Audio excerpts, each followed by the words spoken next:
मिल्कीपुर में 29वें राउंड की गिनती हुई पूरी। चंद्रभानु पासवान 60,936 वोटों से हैं आगे। मिल्कीपुर में 29वें राउंड की काउंटिंग पूरी हो गई है।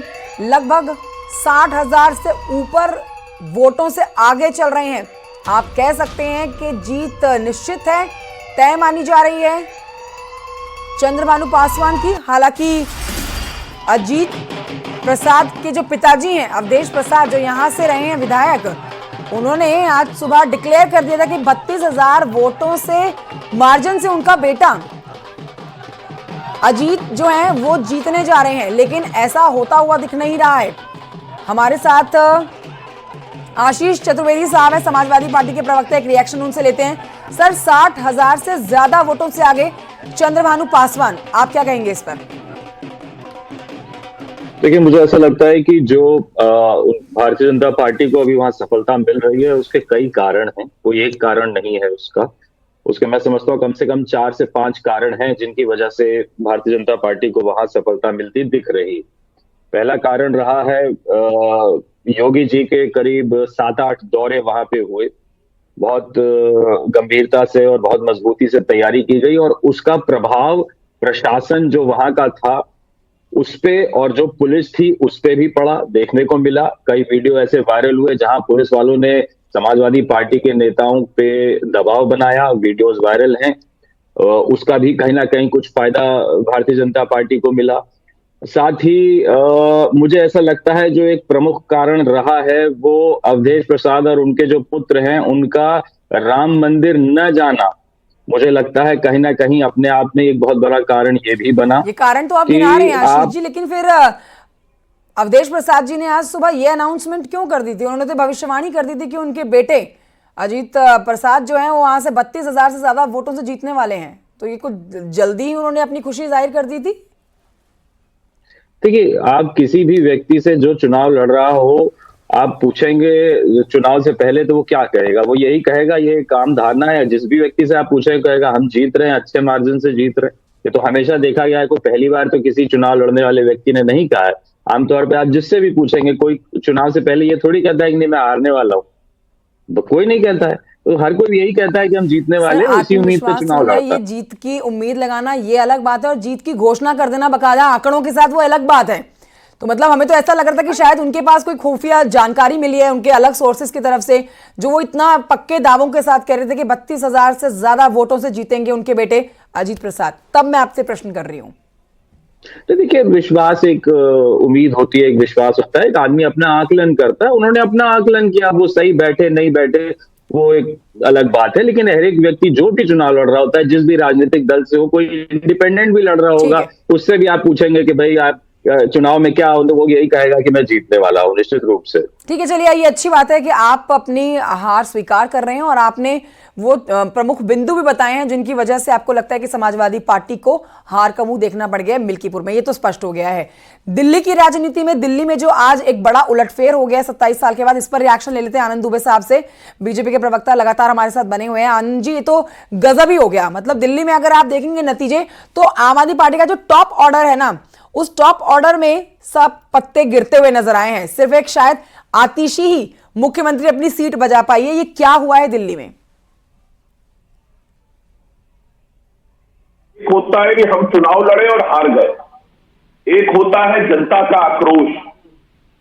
तो ये जनता का आक्रोश है जो बहाना बनाने वालों, जो धोखा देने वालों, जिन्होंने अपने मित्रों के, दोस्तों के पीठ में छुरा भोंका, जिन्होंने अपने गुरु के साथ धोखा किया, जिन्होंने लगातार 10 साल तक दिल्ली की जनता से एक के बाद एक झूठ बोला, केंद्र सरकार की योजनाएं लागू नहीं होने दी और बहाना बनाते थे कि मोदी जी और केंद्र की सरकार काम नहीं करने देती है। तो इन सब चीजों से ऊब के, थक के, भारी आक्रोश में दिल्ली की जनता ने दिल्ली में जो आपदा व्याप्त थी उसको समाप्त किया है और दिल्ली में विकास के लिए भारतीय जनता पार्टी को चुना है, आदरणीय नरेंद्र मोदी जी को चुना है। और निश्चित रूप से भारतीय जनता पार्टी आने वाले समय में दिल्ली में डबल इंजन की जो हमारी सरकार होगी वो दिल्ली का तेजी से विकास करेगी, दिल्ली की जनता की जो समस्याएं हैं उनका निराकरण करेगी। और एक बात मैं और बहुत स्पष्ट कर दूं कि आम आदमी पार्टी के जो नेता हैं अरविंद केजरीवाल जी, मनीष सिसोदिया जी, इन लोगों ने जिस तरह से भ्रष्टाचार किया और भ्रष्टाचार के बाद भी ये अपनी कुर्सी से चिपके रहे, झूठ बोलते रहे, तो जनता आने वाले समय में ऐसे लोगों को फिर कभी मौका नहीं देने वाली। ठीक है, ठीक है, मैं लौटूंगी आपके पास। हमारे साथ प्रभात त्रिपाठी जी भी मौजूद हैं, वरिष्ठ पत्रकार हैं, उनसे एक जल्दी से रिएक्शन ले लेते हैं। और हमारे साथ इस समय एसएन सिंह साहब भी जुड़ चुके हैं, बीजेपी के प्रवक्ता हैं, इनके पास भी जाएंगे। जल्दी से एक रिएक्शन प्रभात त्रिपाठी जी से ले लेते हैं, वरिष्ठ पत्रकार है, बेहतर बता सकते हैं जमीनी हकीकत कि मिल्कीपुर में तो देखिए यहाँ पर बिल्कुल तरह स्पष्ट है कि जो वोट मार्जिन हम देख रहे हैं। प्रभात जी, एक पहले रिएक्शन आपसे मिल्कीपुर पे लेंगे, फिर मैं आपसे दिल्ली पर चर्चा करूंगी।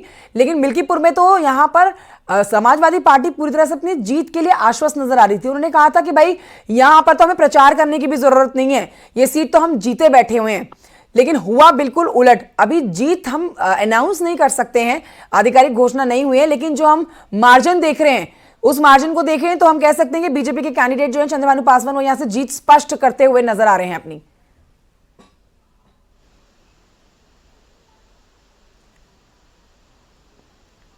प्रदेश की राजनीति की दिशा और दशा तय करने वाला था, क्योंकि वो 2027 का जो विधानसभा चुनाव है उसमें जो समाजवादी पार्टी ने एक नैरेटिव बनाया कि हम 37 सीटें लोकसभा की जीत के आए हैं, तो मैं 200 सीटों पर खड़ा हूं विधानसभा की। तो अब ये हार उनको आत्ममंथन करना पड़ेगा कि जो उनका पीडीए का फार्मूला था, वो पीडीए का फार्मूला कहां चला गया। देखिए, पासी समुदाय से दोनों लोग आते हैं और भारतीय जनता पार्टी का हमेशा, मैंने आपसे कहा कि माइक्रो मैनेजमेंट और योगी आदित्यनाथ का जो एक गुड गवर्नेंस, योगी आदित्यनाथ की कानून व्यवस्था, योगी आदित्यनाथ की सनातन पे काम करने की जो आरोप लगाए गए कि सनातन आप करते करते भगवान को राम लाए, अयोध्या हार गए, ये जो नैरेटिव बनाया समाजवादी पार्टी ने, अब वो ईवीएम पे टीकरा फोड़ रहे हैं। अब वो हमारे साथी जो है प्रशासनिक अधिकारियों पे टीकरा फोड़ रहे हैं कि वो प्रभाव पड़ा, योगी जी वहां 8 बार गए। अरे भाई, योगी जी तो मुख्यमंत्री हैं, प्रदेश के मुखिया हैं, वो तो हर चुनाव में जाएंगे। वो तो दिल्ली के चुनाव में भी गए थे, 6 सीटों पे वो वहां प्रचार करने गए थे। ये तो राजनीति का हिस्सा है। तो मेरा ये मानना है कि 2027 का विधानसभा चुनाव निश्चित तौर पे ये अब माफियागिरी के खिलाफ, झूठ की राजनीति करने वालों के खिलाफ, ये माननीय प्रधानमंत्री श्री नरेंद्र मोदी जी के प्रति भरोसे की जीत है, भाजपा के प्रति विश्वास की जीत है। सुशासन के लिए यह जो कदम उठाने का काम भारतीय जनता पार्टी ने देश में किया और दिल्ली उससे दूर थी, तो आज दिल्ली को वह मिल गया है, ऐसा शासन मिल गया है माननीय प्रधानमंत्री जी के मार्गदर्शन में चलने वाला कि अब दिल्ली देश की राजधानी तो है ही, वो दुनिया के राजधानी से अच्छी राजधानी बनेगी। सर, मिल्कीपुर में भी बीजेपी को बड़ी जीत, मिल्कीपुर की ऐतिहासिक जीत पर मैं वहाँ के जो भारतीय जनता पार्टी के प्रत्याशी श्री चंद्रभानु जी को, हमारे पासवान जी को मैं बधाई देता हूँ। वहाँ की भारतीय जनता पार्टी की पूरी टीम, कार्यकर्ता, वहाँ की जनता जनार्दन के प्रति हृदय से आभार प्रकट करता हूँ। और समाजवादी पार्टी की गुंडागर्दी हारी है, ये अपराध और माफियागिरी को जो बढ़ावा दी वो हारी है। जिस प्रकार से श्री अखिलेश यादव जी ने संवैधानिक संस्था चुनाव आयोग के प्रति जो उन्होंने शब्दों का प्रयोग किया, मैं उसे दोहराऊंगा नहीं, लेकिन इतना ही कहूंगा, यह तो अभी शुरुआत है, अभी ये झांकी है, पूरी पिक्चर बाकी है। 27 में समाजवादी पार्टी समाप्तवादी पार्टी बनेगी। सर, जिस तरह से विपक्ष सरकार और चुनाव आयोग पर सवाल खड़े कर रहा है, बेईमानी का आरोप लगा रहा है, उसको क्या? विपक्ष मुद्दा विहीन है। जब कोई मुद्दे नहीं होते तब इस प्रकार के निराधार आरोप लगाते हैं। संवैधानिक संस्थाओं का सम्मान करना चाहिए और संवैधानिक संस्थाओं का सम्मान न करके जब भाजपा से जनता के बीच में लोकतांत्रिक तरीके से लड़ाई लड़के नहीं जीत पा रहे हैं, तब देश का माहौल खराब करने के लिए कभी लोकसभा के चुनाव में संविधान खतरे में, आरक्षण खतरे में का झूठ बोल रहे हैं, चुनाव हारने के बाद वोटर लिस्ट की बात कर रहे हैं। वोटर लिस्ट के लिए लगातार उसका एक कार्यक्रम चलता है, किसको मतदाता सूची में नाम जोड़ना है, किसका घटाना है। तो ऐसी जो घटिया बातें कर रहा है विपक्ष, इसको देश की जनता देख रही है। भारतीय जनता पार्टी की माननीय प्रधानमंत्री श्री नरेंद्र मोदी जी के मार्गदर्शन में सेवा भी देख रही है, विकास भी देख रही है, भ्रष्टाचार मुक्त भारत, भ्रष्टाचार मुक्त वह राज्य जहां भाजपा सत्ता में आ रही है, सुशासन देख रही है, बढ़ती हुई जो देश की अर्थव्यवस्था की ताकत है उसको देख रही है, विकसित भारत के संकल्प की ओर बढ़ने का विश्वास लेकर के जनता भाजपा का समर्थन कर रही है। और मैं विश्वास से कह सकता हूं कि 2047 तक देश और प्रदेश में भारतीय जनता पार्टी है और भारतीय जनता पार्टी। और उत्तर प्रदेश के उप मुख्यमंत्री को आप सुन रहे हैं, देखिए अपनी जीत पर किस तरह से खुशी जाहिर कर रहे हैं और ये तस्वीरें भी आप देख रहे हैं जिसमें जश्न मनाया जा रहा है। असीम अरुण सार राज्य मंत्री हमारे साथ इस समय मौजूद हैं, उनसे एक बार इसके ऊपर जल्दी से रिएक्शन लेंगे। सर, सबसे पहले आपको मुबारकबाद के मिल्कीपुर सीट जो आपके खाते में आ गई है, इस पर मुझे ध्यान आ रहा है कि पोस्टर्स काफी चर्चा में रहे हैं अखिलेश यादव की पार्टी की तरफ से जो लगाए गए हैं, जिसमें 2027 का जिक्र किया गया है कि हम विधानसभा का चुनाव जीतेंगे और 2032 के महाअर्धकुंभ का जिक्र किया गया है कि हम जीत के बाद महाअर्धकुंभ 2032 में लगाएंगे। लेकिन मिल्कीपुर में क्या हो गया? समाजवादी पार्टी तो यहीं नहीं जीत पाई, आगे कैसे जीत दर्ज करेगी? सबसे पहले धन्यवाद मिल्कीपुर के सम्मानित जनता का, सम्मानित वोटर्स का। उन्होंने एक अच्छा निर्णय लिया।